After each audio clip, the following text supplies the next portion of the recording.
2026年1月3日，美國白宮新聞發言人證實了那個讓拉美政壇地震的消息：委內瑞拉總統馬杜羅被強制請上了一架飛往紐約的飛機。這就是美軍代號“絕對決心”的突襲行動。這不僅是美國2026年的開年賀禮，更是21世紀軍事史上最離譜的軍事行動。美軍官方宣稱，整個行動耗時不到2個半小時，美軍零傷亡，甚至連一架飛機都沒掉漆。那麼問題來了，在一個擁有完整俄制 S-300VM 防空導彈系統，擁有數萬名全副武裝的國民警衛隊，甚至還有大量古巴情報顧問協助的主權國家首都，美軍究竟動用了什麼黑科技，能在這種龍潭虎穴裡如入無人之境？在那消失的150分鐘黑暗裡，究竟發生了什麼？今天咱們就拋開那些外交辭令，結合多方解密情報，硬核復盤這場改寫地緣格局的驚天突襲。要把這場仗講清楚，咱們得先把觀念扭轉過來。很多人對戰爭的印象還停留在2戰時期或是海灣戰爭時期，萬炮齊發，火光衝天，導彈洗地，覺得只有動靜搞得大才叫打仗。但絕對決心行動給全世界軍隊上了一堂課，課題就叫無聲的行動。行動的第一階段，美軍把它命名為零時。在這個階段，真正的主角不是那些掛滿炸彈的轟炸機，而是那些你看不見摸不着但卻致命的信息波。讓我們把目光投向加勒比海的萬米高空，在行動開始前10分鐘，也就是凌晨1點40左右，美國海軍的數架 EA-18G 咆哮者電子戰機已經悄悄進入了陣位。這玩意兒可是個狠角色，雖然它長得跟 F-18 大黃蜂戰鬥機很像，但它的任務不是空戰，而是拆塔。它掛載的 ALQ-99 戰術干擾吊艙在這一刻全功率開啟，你可以把它想象成一個功率巨大的超級大喇叭，對着委內瑞拉防空雷達的耳朵全頻段地播放高分貝的噪音，這就是所謂的廣域壓制。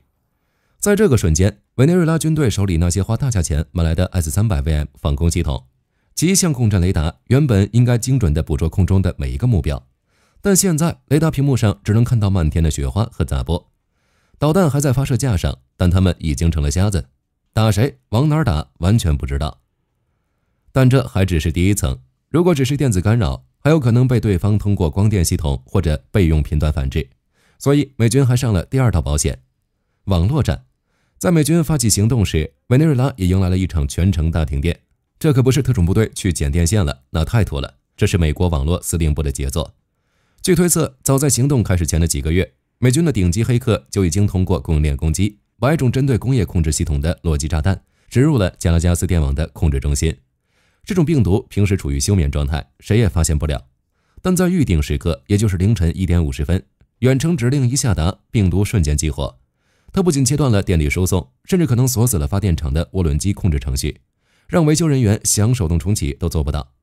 特朗普總統事後在推特上發的那句“我們利用專長優雅地熄滅了加拉斯加的燈火”，聽起來很凡爾賽，但這背後是美軍在電子戰裡壓倒性的統治力。沒有了電，委內瑞拉的指揮通信系統就癱瘓了一半；沒有了雷達，他們的防空導彈就成了一堆廢鐵。這時候，天空才真正屬於美軍。凌晨2點，行動進入第2階段，踹門。超過150架美軍戰機像一群嗜血的鯊魚，湧入了委內瑞拉領空。打頭陣的是 F-35C 和 F-22這2款隱身戰機，他們的任務非常單一，叫 SEAD， 也就是防空壓制。此時的委內瑞拉雖然大面積干擾已經失效，但美軍為了確保萬無一失，依舊選擇物理摧毀那些可能殘存的威脅。F-35利用其強大的傳感器融合能力，在漆黑的夜空中精準定位那些雷達波源。一旦發現 AGM-88G 反輻射導彈，就會立刻飛過去，給他來個透心涼。這波打擊，美軍沒有轟炸軍營，沒有轟炸發電廠，甚至沒有轟炸跑道，他們只炸雷達和導彈發射架。這種克制不是仁慈，而是為了行動效率。而在這場空中行動中，還有一個重量級嘉賓不得不提，那就是 B-1B 槍騎兵戰略轟炸機。這家伙其實壓根就沒進委內瑞拉領空，他在幾百公里外的公海上空，像一個射手，發射了數枚 AGM-158C 隱身巡航導彈和增程型戰斧導彈。這些導彈的目標非常有意思，他們不找人，只找信號。導彈沿着預定軌跡鑽進加拉加斯周邊的群山之中，直奔埃爾沃爾坎山頂端的通信天線陣列。那裡是馬杜羅與其軍隊、衛隊以及地方省份聯繫的神經中樞。幾聲沉悶的爆炸後，天線折斷，光纜熔斷。這時候的馬杜羅，就算手裡握着紅色的保密電話或者是衛星通訊終端，也只能聽到滋滋的電流聲。美軍這招很像是在剥洋蔥，先把你的眼睛戳瞎，再把你的耳朵堵上，最後把你的嘴巴封住。此時此刻，雖然加拉加斯還有數萬名全副武裝的士兵，雖然總統府還有衛隊把守，但在現代戰爭的邏輯裡，他們已經沒有威脅了。他們知道美國人來了，但不知道從哪兒來，不知道有多少人，更不知道該往哪兒開槍。而這種混亂與恐慌，正是美軍為接下來的地面主角鋪設了一條直通總統臥室的紅毯。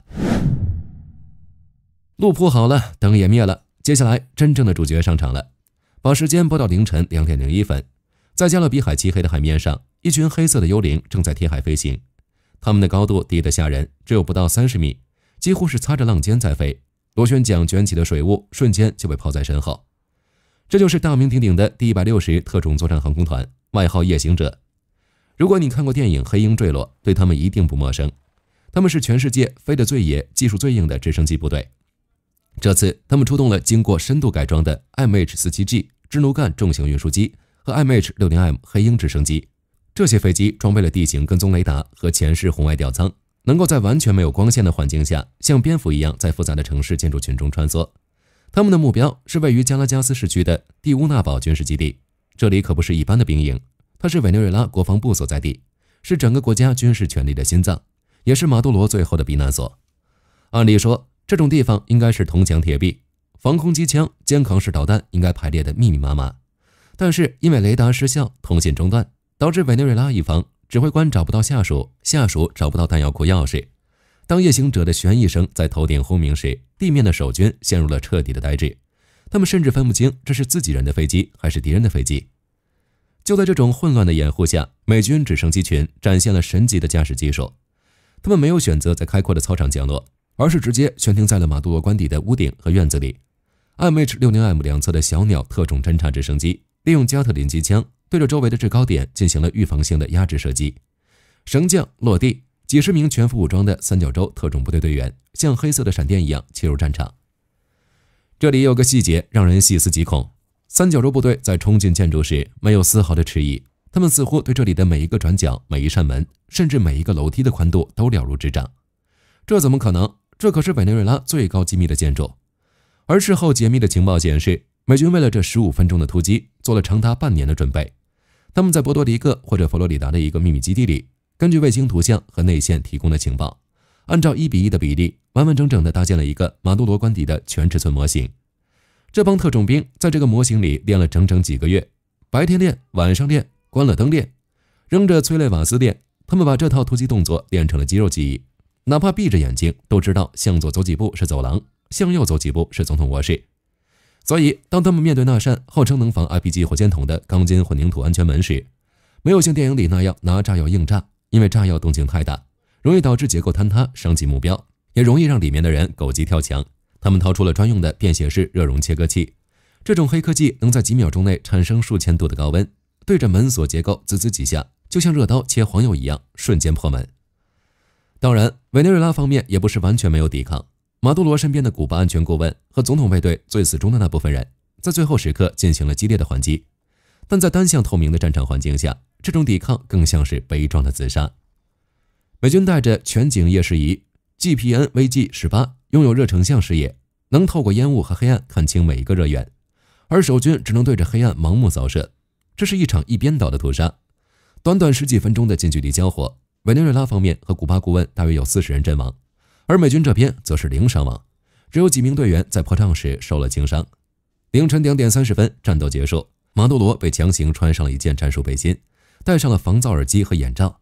這位曾經叱咤風雲的拉美強人，甚至還沒來得及發表最後的演講，就被2名身材魁梧的美軍特種兵架了起來，像提行李一樣拖進了 MH-47的機艙。緊接着，直升機拔地而起，釋放着紅外干擾彈，全速向海面撤離。凌晨4點29分，最後一架掩護戰機降落在航母甲板上。此時，馬杜羅已經被轉移到了停泊在公海的伊沃基马號2棲攻擊艦上。在這裡，等待他的不是外交官，而是美國司法部和缉毒署的探員。他們對他進行了驗身、指紋比对，然後宣布你被捕了。從突入到撤離150分鐘，一個主權國家的元首就這樣被請到了美國。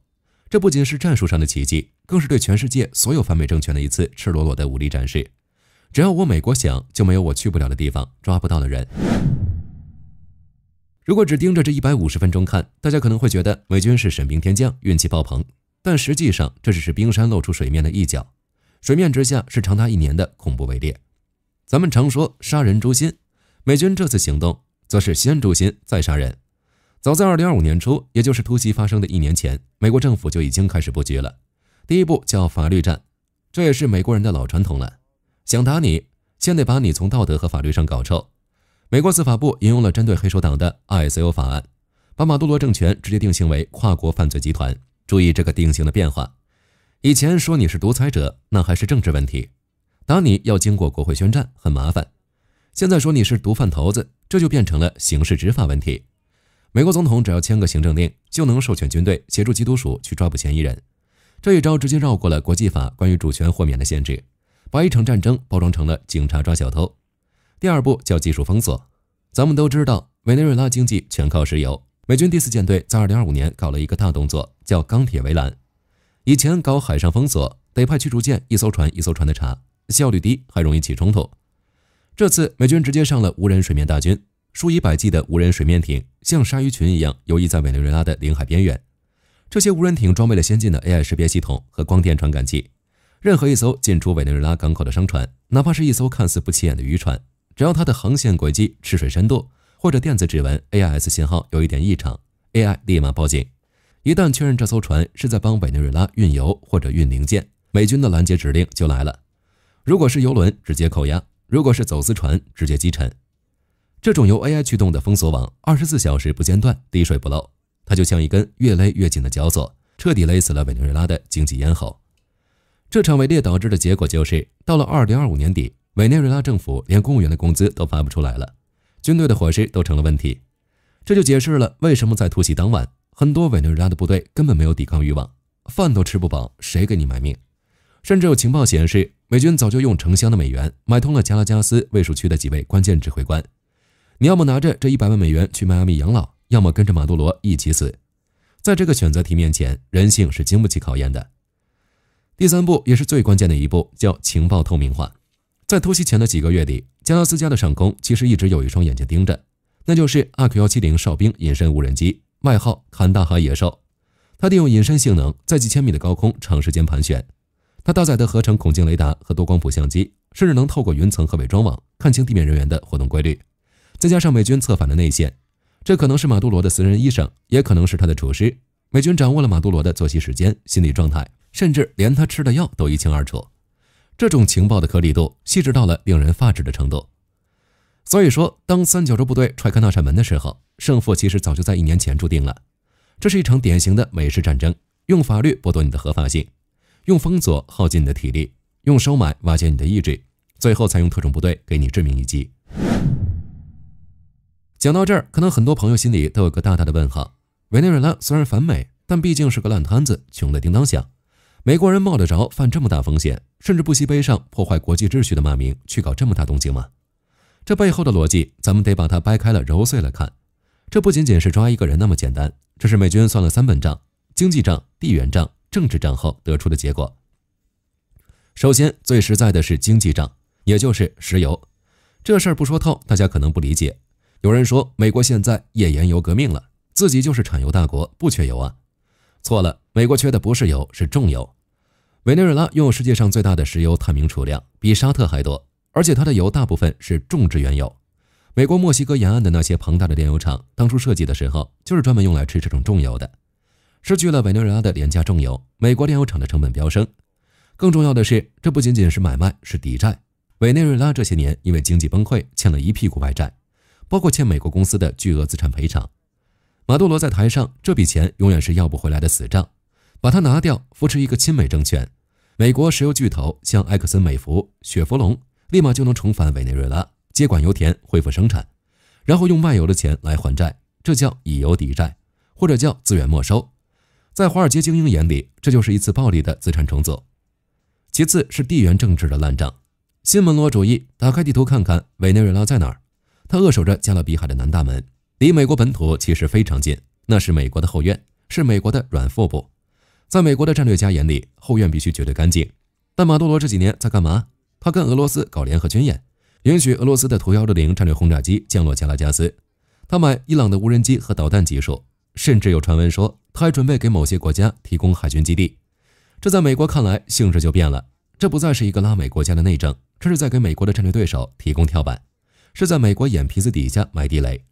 這就是所謂的新門羅主義回歸。美洲是美國人的美洲，任何域外大國如果不經美國允許，不能在這裡擁有軍事存在。所以拔掉馬杜羅不僅僅是為了委內瑞拉，更是為了殺雞儆猴。這場行動是做給古巴看的，是做給尼加拉瓜看的，更是做給大洋彼岸那些試圖在拉美通過經貿和軍事擴大影響力的國家看的。美國在用這種極端方式宣告，西半球的安全架構必須由我說了算。最後還有一本最重要的賬，那就是美國作為自由燈塔的道義擔當。